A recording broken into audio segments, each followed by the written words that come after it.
ओम शांति। 21 अगस्त 2024 बाबा के साकार मधुर महावाक्य है। मीठे बच्चे, तुम हो चैतन्य लाइट हाउस। तुम्हें सबको बाप का परिचय देना है, घर का रास्ता बताना है। प्रश्न है, आगे चलकर कौन सा डायरेक्शन और किस विधि से अनेक आत्माओं को मिलने वाला है? उत्तर है, आगे चलकर बहुतों को यह डायरेक्शन मिलेगा कि तुम ब्रह्मा कुमार कुमारियों के पास जाओ तो तुमको यह बैकुंठ का प्रिंस बनने का ज्ञान देंगे। यह इशारा उन्हों को ब्रह्मा के साक्षात्कार से मिलेगा। अक्सर करके ब्रह्मा और श्री कृष्ण का ही साक्षात्कार होता है। जैसे आदि में साक्षात्कार का पाठ चला, ऐसे ही अंत में भी चलने वाला है। ओम शांति।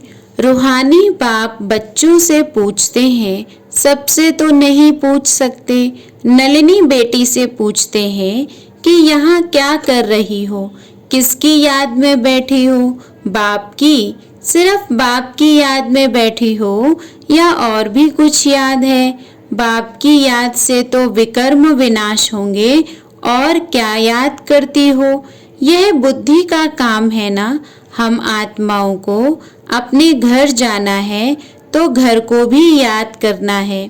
अच्छा, और क्या करना है? क्या घर में जाकर बैठ जाना है? विष्णु को स्वदर्शन चक्र दिखाते हैं ना, उनका अर्थ भी बाप ने अब समझाया है। स्व अर्थात आत्मा को दर्शन हुआ 84 जन्मों के चक्र का, तो वह चक्र भी फिराना पड़े।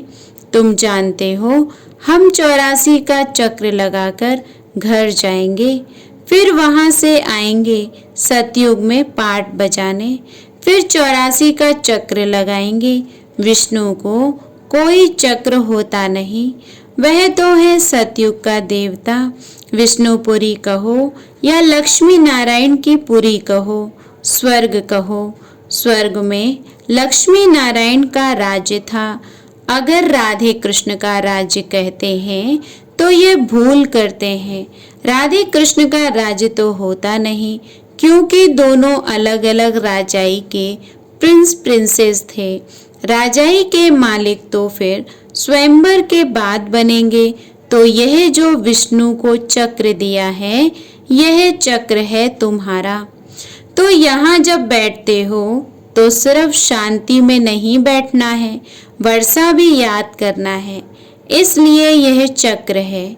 बाप कहते हैं, तुम लाइट हाउस भी हो, बोलता चलता लाइट हाउस हो। एक आंख में है शांति धाम, एक आंख में है सुख धाम। दोनों को याद करना पड़ता है। याद से तो पाप कटने हैं। घर को याद करने से घर में चले जाएंगे, फिर चक्र को याद करना है। यह सारे चक्र की नॉलेज तुमको ही है। 84 का चक्र लगाया है। अब यह अंतिम जन्म है मृत्यु लोक में। नई दुनिया को कहा जाता है अमर लोक, अर्थात तुम सदैव जीते रहते हो, तुम कभी मरते नहीं हो। यहाँ तो बैठे बैठे अचानक मृत्यु हो जाती है, बीमारियां होती हैं। वहाँ मरने का डर नहीं, क्योंकि अमर लोक है।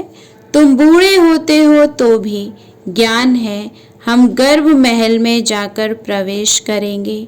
अभी जाते हैं गर्भ जेल में, वहाँ तो गर्भ महल होता है। वहाँ पाप तो करते नहीं जो सजा भोगनी पड़े। यहाँ तो पाप करते हैं, जिस कारण सजा भोग कर बाहर निकलते हैं, तो फिर पाप शुरू कर देते हैं। यह है पाप आत्माओं की दुनिया। यहाँ तो दुख ही होता है, वहाँ दुख का नाम नहीं। तो एक आंख में शांति धाम, दूसरी आंख में सुख धाम रखो। भल तुम जन्म जन्मांतर जब तप आदि करते आए हो, परंतु वह ज्ञान तो नहीं है ना, वह है भक्ति। उसमें कोई युक्ति भी नहीं मिलती कि तुम ऐसे सतो प्रधान बन सकते हो। कोई भी नहीं जानते बस सुना है। श्री कृष्ण भगवानुवाच देह सहित। वह गीता के अक्षर हैं जो पढ़कर सुनाते हैं। ऐसे नहीं कहते कि तुम ऐसे बनो, सिर्फ पढ़ते हैं भगवान ऐसे कहकर गया था जब आया था पतितों को पावन बनाने। सिर्फ गीता में परमपिता परमात्मा के बदले श्री कृष्ण का नाम डाल दिया है। अब श्री कृष्ण तो रथी है ना, उनको रथ चाहिए क्या? वह तो खुद देहधारी है। श्री कृष्ण का नाम किसने रखा? जैसे छठी होती है तो नाम सबके पढ़ते हैं। बाप को तो सिर्फ शिव ही कहा जाता है। तुम आत्माएं जन्म मरण में आती हो तो शरीर का नाम बदलता है। शिव बाबा तो जन्म मरण में आता नहीं, वह सदैव शिव ही है। बुरी जब लिखते हैं तो कहते हैं शिव। बिंदी आत्मा तो है बिल्कुल सूक्ष्म। आत्मा का अगर साक्षात्कार होता तो भी किसको समझ में नहीं आता। देवी को देख खुश हो जाएंगे।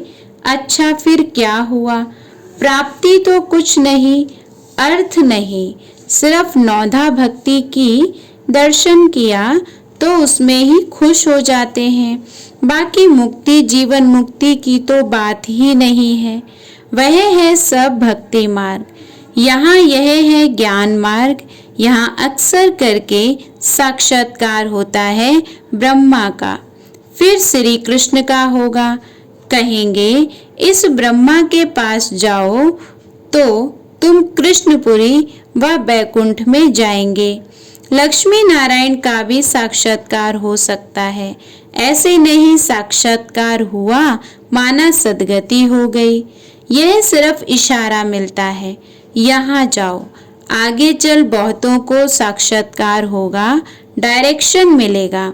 तुम्हारा त्रिमूर्ति भी अखबार में पढ़ता है, ब्रह्मा कुमारियों का नाम भी पढ़ता है, तो ब्रह्मा का भी साक्षात्कार होगा कि इनके पास जाने से तुमको यह बैकुंठ का प्रिंस बनने का ज्ञान मिलेगा। जैसे अर्जुन को विष्णु का और विनाश का साक्षात्कार हुआ।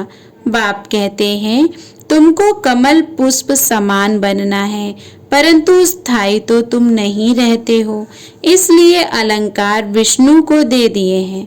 नहीं तो देवताओं को शंख आदि की दरकार है क्या?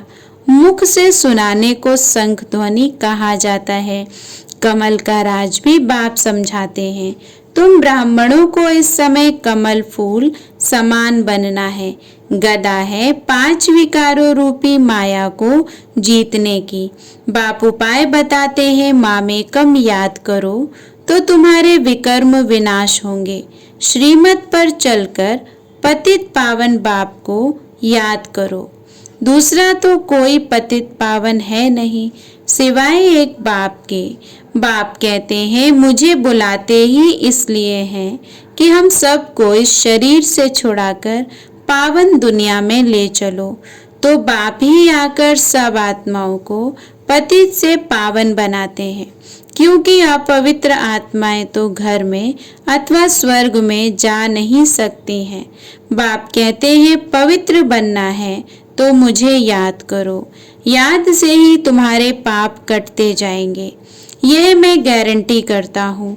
बुलाते हैं हे पतित पावन आओ, हमको पावन बनाकर नई दुनिया में ले चलो। तो कैसे जाएंगे? कितनी सीधी बात बताते हैं। बाप की सहज नॉलेज और सहज बात है। कहते हैं कामकाज करते हुए मुझे याद करो, भल नौकरी आदि करो, भोजन बनाओ तो भी याद में रहकर, तो भोजन भी शुद्ध होगा। इसलिए गाया जाता है ब्रह्मा भोजन के लिए देवताओं को भी दिल होती है। यह बच्चियां भी भोग लेकर जाती हैं तो वहाँ महफिल होती है। ब्राह्मणों और देवताओं का मेला लगता है, भोजन स्वीकार करने आते हैं। ब्राह्मण लोग जब भोजन पान करते हैं तो भी मंत्र जपते हैं। ब्रह्मा भोजन की बहुत महिमा है। सन्यासी तो ब्रह्मा को ही याद करते हैं। वह है हद के सन्यासी कहते हैं हमने घर बार मिल्कियत आदि सब छोड़ा है, फिर अभी अंदर घुस पड़ते हैं। तुम्हारा है बेहद का सन्यास, तुम इस पुरानी दुनिया को ही भूल जाते हो। तुमको फिर जाना है नई दुनिया में। घर गृहस्थ में रहते बुद्धि में यह है कि अब हमको जाना है सुख धाम वाया शांति धाम। शांति धाम को भी याद करना पड़े। बाप को शांति धाम और सुख धाम को याद करते हैं। यह हमारा बहुत जन्मों के अंत का जन्म है। 84 जन्म पूरे हुए। सूर्यवंशी से चंद्रवंशी, फिर वैश्य शूद्रवंशी बने। वे लोग फिर कहते आत्मा सो परमात्मा। आत्मा को कोई लेप छेप नहीं लगता, क्योंकि आत्मा ही परमात्मा है। बाप कहते हैं यह भी उन्हों का उल्टा अर्थ है। बाप बैठ हम सो का अर्थ समझाते हैं। हम आत्मा परमपिता परमात्मा की संतान हूँ। पहले पहले हम स्वर्गवासी देवता थे, फिर चंद्रवंशी क्षत्रिय बने।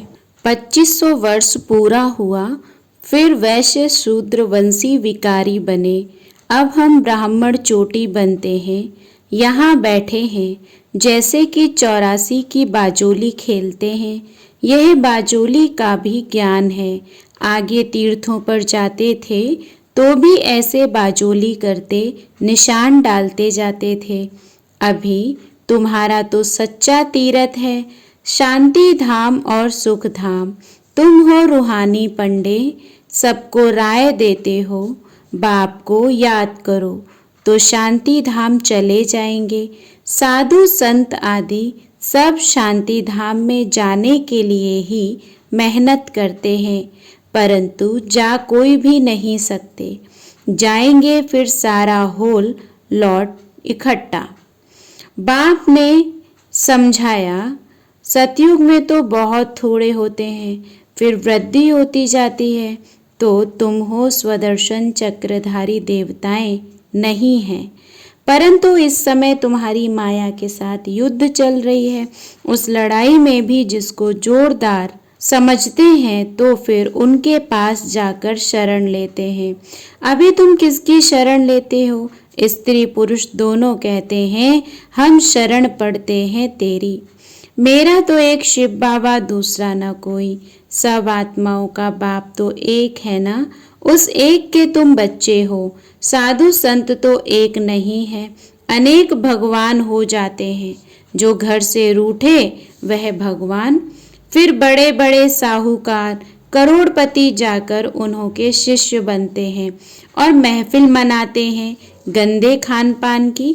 तमो प्रधान मनुष्य है ना।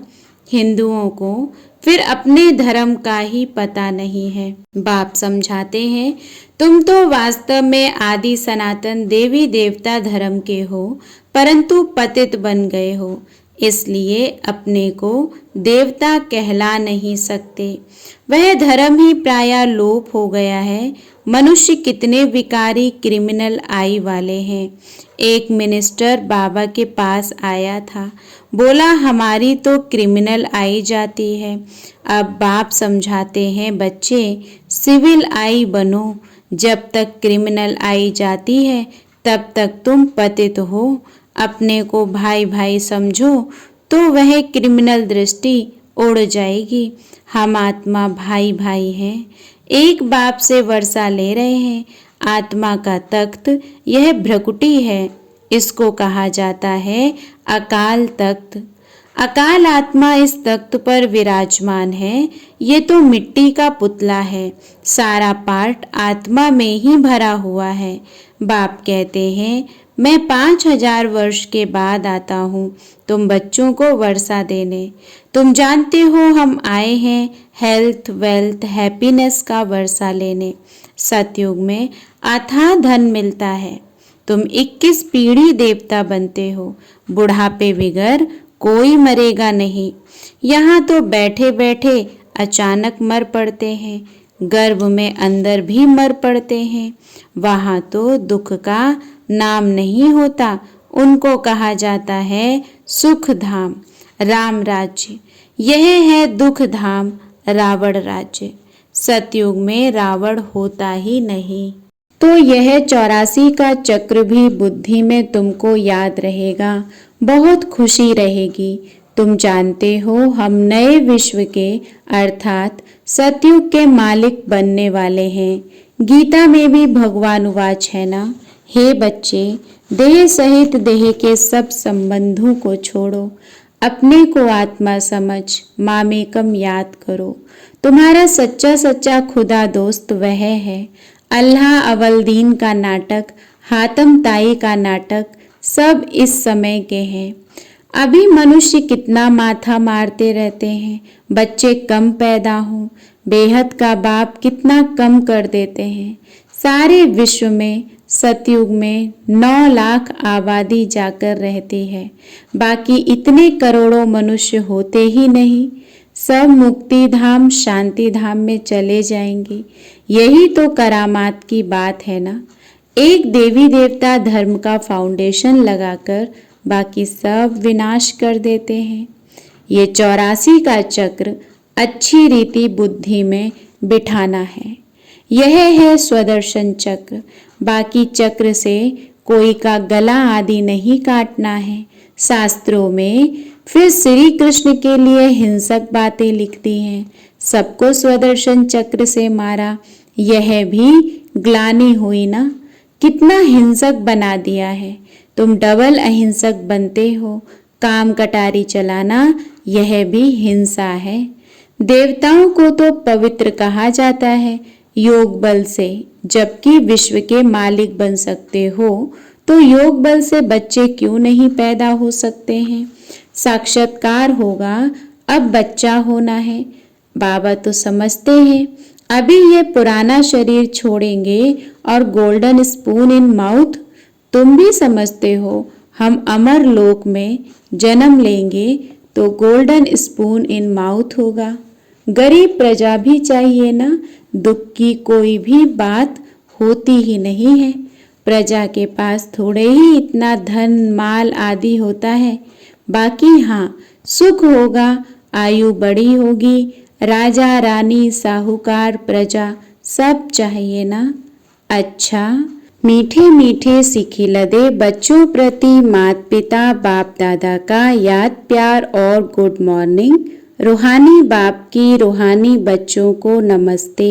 हम रूहानी बच्चों की रूहानी बाप दादा को याद प्यार गुड मॉर्निंग नमस्ते। धारणा के लिए मुख्य सार है पहली पॉइंट, बाप की याद के साथ साथ खुशी में रहने के लिए 84 के चक्र को भी याद करना है। स्वदर्शन चक्र फिराना है, खुदा को अपना सच्चा दोस्त बनाना है। दूसरी पॉइंट है डबल अहिंसक बनने के लिए क्रिमिनल आई को बदल सिविल आई बनानी है। हम आत्मा भाई भाई हैं, यह अभ्यास करना है। वरदान है सर्वशक्तिमान बाप को कंबाइंड रूप में साथ रखने वाले सफलता मूर्त भव। सर्वशक्तिमान बाप को कंबाइंड रूप में साथ रखने वाले सफलता मूर्त भव।